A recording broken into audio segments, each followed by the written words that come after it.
All right, so this is basically a part three of the video that I made the other day, and now I'm on chapter three of the Souls of Black Folk, and with the second chapter, it was interesting because I think WEB he points out how um, history could be a little fickle. So I'm gonna just read my notes. It's not really that much. It's a short it's a short summary of what I picked up out of reading that chapter. So basically, chapter two of the Souls of Black Folk, WEB tells us history can almost never be completely or truly be written down. He proves this by dissecting the Freedmen's Bureau, and he talked about the crooked nature of the organization. The fact it was understaffed, and how a bunch of free folk lost their savings, which could be said why a lot of black people don't trust banks. Now, when you go search it, because I did do a little quick search on YouTube, it tells a different story on how impactful it was, which it did do some things, but it only had a short run, mainly because of how America felt about black folk at that time. So Lincoln was the person who started the bureau, and then like as soon as he got assassinated, his vice president pretty much got rid of all of he got rid of the bureau and basically took away everything that Lincoln was trying to do. But on top of that, it was understaffed for one, and it was a lot of things kind of wrong with the bureau.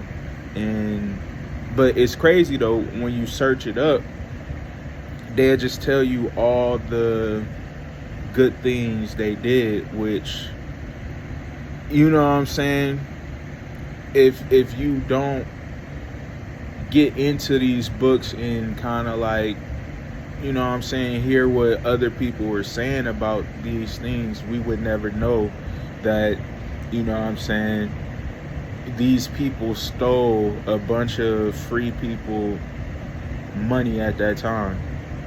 And it's a thing with history where it's like you can never take that first source seriously. Almost, you gotta still go and dig deeper. And so let that be an example on why, one, history is important, but two, why we should be making sure that we thoroughly look through our sources. Yeah. I mean, it was a lot of other stuff said in that chapter, but I felt like that was the stuff that really needed to be written down and brought up. That, even though the bureau was supposed to be doing good and right by the free black folk, they still did some crooked stuff.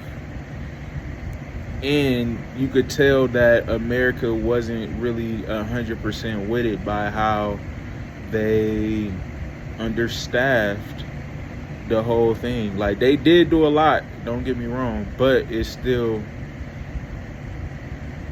it was like a half-ass job. Like, y'all take this. You know what I'm saying? When y'all just had these people enslaved and in bondage for, a couple of 100 years. Like, you know what I'm saying? And, it's other examples with other races, but, you know what I'm saying? Just reading this book, you could see that. And I'm just in the second, I'm just starting the third chapter, you know what I'm saying? And this book not even that long on top of that, so I'm pretty sure I'm gonna keep coming up with more videos and just stuff to talk about. But yeah, it's interesting that even today, this is something that I feel like we deal with. And it's not a new conversation at all. Like, I've been listening to like a lot of older hip hop and stuff, and Talib Kweli, he brought it up with propaganda. You got other people in the culture, in the community, thought leaders who bring it up a lot. And it's something that we got to be wary of, and definitely we got to study up so we don't fall within these traps. And I'm only saying that because I fell into certain propaganda, and you know what I'm saying, and now I'm just trying to make sure I'm aligned how I should be. But yeah, nothing too crazy, but that's chapter 2. Yeah, I might just make this like a video series where I just as I read The Souls of Black Folk, I'm gonna come with my summaries and what I picked up off of each chapter. And so yeah.